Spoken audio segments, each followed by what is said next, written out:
Hey everybody, welcome back to the War Room, and today we are going to look into Fractal Beyond the Void. Alright, so I've played Fractal as a two-player game by myself about 5 or 6 times, just so I can go through all the paces of the game. There is, if you have the all-in version, you get the Fractal Automata. I don't know if you pay for this. I think I paid for this actually. I bought that, I didn't play with it yet. There are also expansions in here. There's the Alliance expansions. There's other cards you add to the game to make it longer, to make it more in depth. I've not played with that. When I do a review, I try to do a core game. So I did a 1v1. I played both sides so I can go through all the paces to see how this game plays. Okay. So Beyond the Void is a game that I got from my wife a couple of years ago. She allowed me to kickstart it, and I just got it a couple of days ago. And I've played this nonstop for about 3 days. I've got about 6 games in, 5 or 6 games. This game is very good. I like this game. It reminds me a little bit of Clash of Cultures and a little bit of Hannibal, Carthage versus Rome. And that's not bad because I like both of those games. This game was... it was talked about to give people who play TI4 a simpler, quicker game, right? Not a slayer to TI4, but a game that would rival it. I don't think it'll rival it, but then again, I have not played the campaign mode. I'll explain all that here in a second. But anyway, as a single gameplay, I found this game to be very intriguing. The artwork is absolutely phenomenal. I mean, you have all these different factions. They're standalone, all right? While it has that TI4 feel, these feel like they're independent to this game. There's nothing here that says, oh, this is like Voidfall, or this is like TI4. This is Fractal Beyond the Void. Look at that stinger. That's a really cool faction. I played with them. I like them. So instead of Space Cats, you have Space Bees. And these are actually a really cool race. Of course, you have humans in there as well. The best mechanic in this game, I think, is also its worst mechanic in this game. I'll explain that in a second. Mostly good stuff to talk about. Just a few weird inquiries, I guess, for Board Game Inc. Okay, so here, just to show you, just the art in this game is just really good. These are sectors. They're called sectors, but basically they're the space tiles, right? And each one of them are different. They all have their own stuff here. I have you on my table, so if it shakes, I apologize. Arid sectors. The artwork is phenomenal. It's its own artwork. It doesn't bleed into any other games. I like that. The cards, they use different cards to represent different things. This is a singularity. These are used for utopian sectors. There's one utopian sector, it's like Mechatol Rex, and you get one of these. And this will give you some kind of thing like gain 1 military victory point for every 3 sectors you control on the board. So as long as you control the utopian sector, you'll get this little bonus. Some of them are, this is upside down, but this is your anomalies. Anomalies might give you a gift if you were able to solve them. These are obstacles. And all of these little cards have to be dealt with in order for you to colonize a sector. So even though you move into a sector, depending on the obstacle or the anomaly, you might not be able to go into that sector and take it over right away. Something to think about, right? It might be too big of a challenge right at the beginning of the game. You might have to build up some forces and stuff like that, which I thought was a really cool mechanic. So you don't just go in, like if you watch if you play TI4, you just go in, you land some dudes, you take the place, and it's yours, right? Which is fine, but here it's like you're challenged. You can't just jump in and just sweep the board, right? Like the peace turtles, right? You just absorb lands and it's yours. You can't do that. In this game, you actually have to go there, deal with the anomalies, deal with the obstacles. You have living galaxies that you might have to deal with. There's storms. There's living storms, which blockade. Now, this was kind of a complaint. It's very dark, and on the tiles that are dark, it's very hard to see these storms. But these are living storms, and they go onto the little corners, right? And it's like a block. It's like a blocking mechanism. that was very hard to see on the board. They should have made these like red or something, or just something more outstanding so you could see what the hell it was. So that was a complaint, but not a terribly big complaint. So anyway, as I was saying, in order to get a sector, you have to deal with all the anomalies and blockades and things before you can take it, which I thought was cool. So that slows the game down a little bit. Sometimes you even have to like get rid of stuff. You have to get rid of a light ship or a couple of your dudes in order to remove that obstacle. Very interesting gameplay. But it's your choice. Now, the game boasts 30 minutes per person. And I'm going to say that was dead on. I think they did a really good job. As I played this in my 6 games, it got really quick. Setup got really quick. Playing became really quick, and I got down to about an hour between two hands of that I was playing. So I think that's dead on. I think that was a good play. The problem is that is its worst enemy.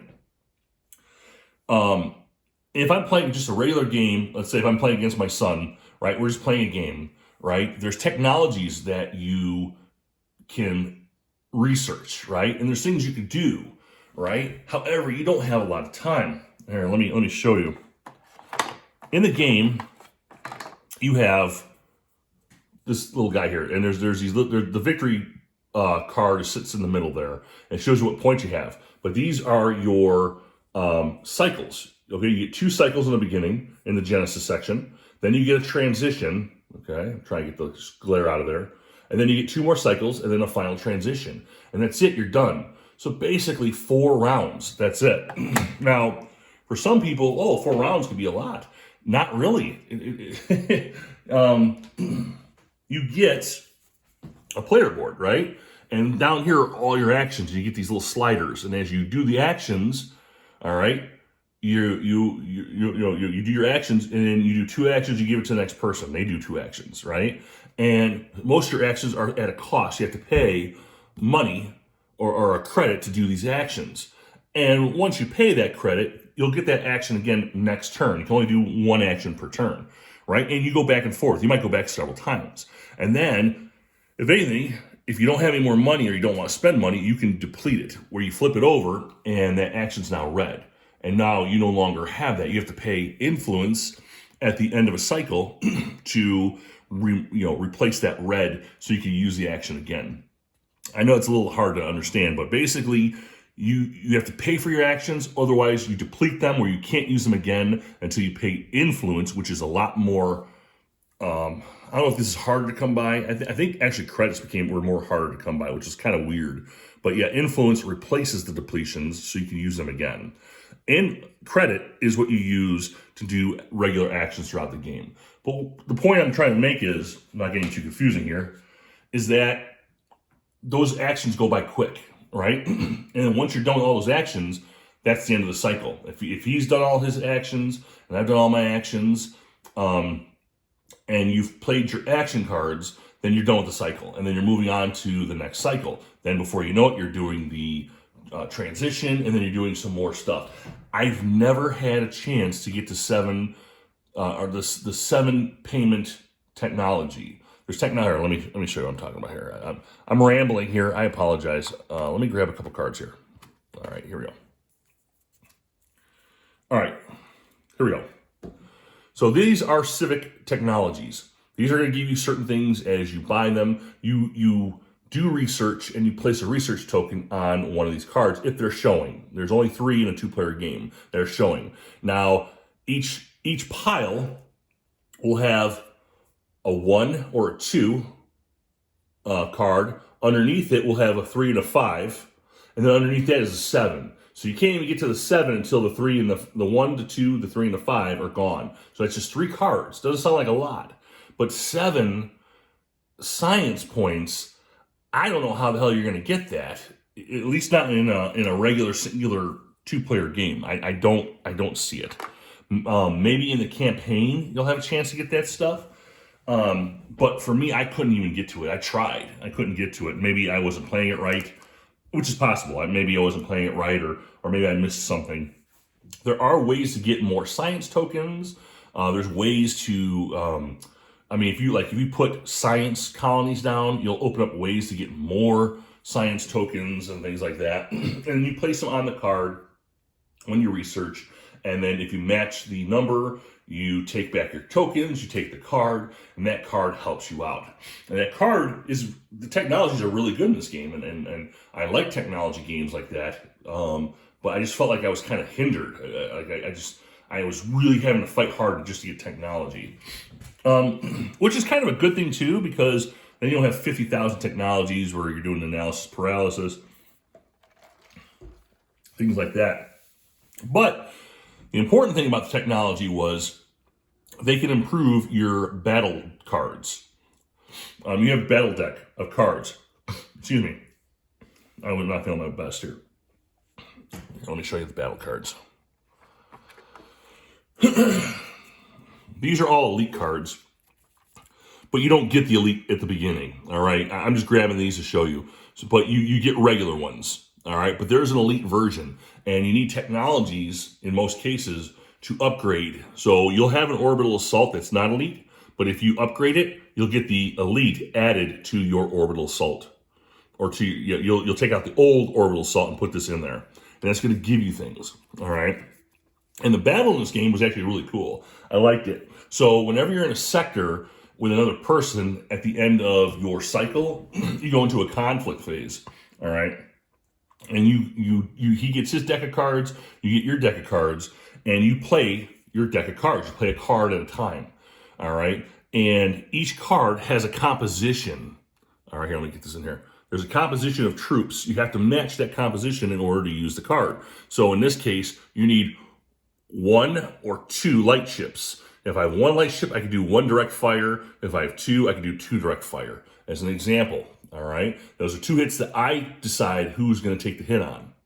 All right, and if I don't have direct fire, here, let me try this. Here. This card is heavy fire, and it's got the mech symbol on there. The top one, and then the bottom one is the mech symbol plus an infantry. Now you have to pick the tactic with the things that you match the most of. So if I have a mech and an infantry, I have to pick the bottom one. But if I just have a mech, you see the skull, that's like an indirect fire. And if I successfully hit him with that, then the other player has to decide where the hit goes. I like that. It's kind of cool. It's not just all you choose or I choose. I like that. It's a mix. And the 2 flags are retreat flags. So if this is a successful card, the other player is going to lose a unit on his choice, and he has to retreat up to his choice 2 units. All right? And it can be ground units, too. The ground units don't have to have space units to move them. That's another thing, too. You have space units. Space units can move ground units. And in this case, you don't have to worry about that. You just move if they get the retreat. So, and then another cool thing about this was there's an initiative, too. So this is a level 2 initiative card. I don't know if you can see that. If the other player plays a 1 or a 0, he gets to do his card first. If it's even, then it's simultaneous. Really cool mechanic. I liked it. And another thing I failed to mention at the bottom, there's this technology section too. If I have a technology that matches, like phase weapons or pulse artillery, I can add this into the card as well. And what's cool is once I play this card and I'm done, I can't use it no more in that battle. I have to use whatever I have left. So heavy fire is really great when you have mechs, but once I play it, heavy fire's done. So if he plays a card, let's say it's another card, let's say this is another guy or whatever. So if I use my mech card as red, and let's say I had the blue version of this is orbital defense. So this might block most of his stuff, right? And it's a 0 card, which means this would go first. So this effect goes before his. So there's ways to block his attacks and make him less effective. But then he's done. He doesn't get to use that card. He has to use another card. Which is really cool because, like in Hannibal had this system. You just matched the different tactics, whoever had the initiative. A guy who had a very little army could still do a lot of damage if he played the cards right. Here, it's like you're playing tactically. It doesn't matter what the size is. If you have the cards and you play them right, it's more you controlling it than just the luck of the cards. So I like that mechanic. Battle in this game is really cool, and I can see that going far. I think that was a really cool system. Again, I think that the time frame in this game, it's very quick. If you plan on getting, if you're a tech junkie in games like this and you just play person 1v1, you're not gonna see some of the higher technologies, maybe in the campaign. Overall, I really like the game. It's very quick to play. It's very easy to learn. The rule book is, if I mentioned it last time, it's 28 pages if you include the back. It doesn't have a lot of reference pages. I'm a sucker for references, okay? There's a thing about Euro games. They just don't like to put in a lot of reference page numbers, which is okay. But this game was easy enough for me to pick up almost instantly. It's not as difficult as people think it is. It's rated as a 2.68 on BoardGameGeek.com as far as complexity goes. I think it's a little high, actually. Maybe for the campaign, it's maybe higher. But for a 1v1 or four-person game, I don't think it's that bad. Of course, with a new person, it's going to take time, and I've played this 6 times already. But like, I picked it up in the first game. Like after the first play, I was like, okay, I know what this means now. I get what that section means now. I think I used Fractal's Discord 3 times. I asked 3 questions, and that was it. I was able to get into the game pretty quickly. They do have a Discord. They have a Fractal Discord. And they're really cool. They get to you, just like most places, they get to you really quickly with the questions. And they get answered really quickly. I'm in the States, they're from Belgium, I believe. So it's not until nighttime that they answer, but they answer your questions. Really cool game. It's really fast, really sweet, really to the point. And if you have that urge to play a really long game, they have the campaign version just for you. And if you're going to be playing this solo, like I will play this solo, then it's going to be Fractal Automata. I think you have to buy this. I don't think this comes with the game. Even with the all-in pledge, you have to buy this. So if Board Game Inc. has this, I suggest you pick it up as soon as possible before that's gone.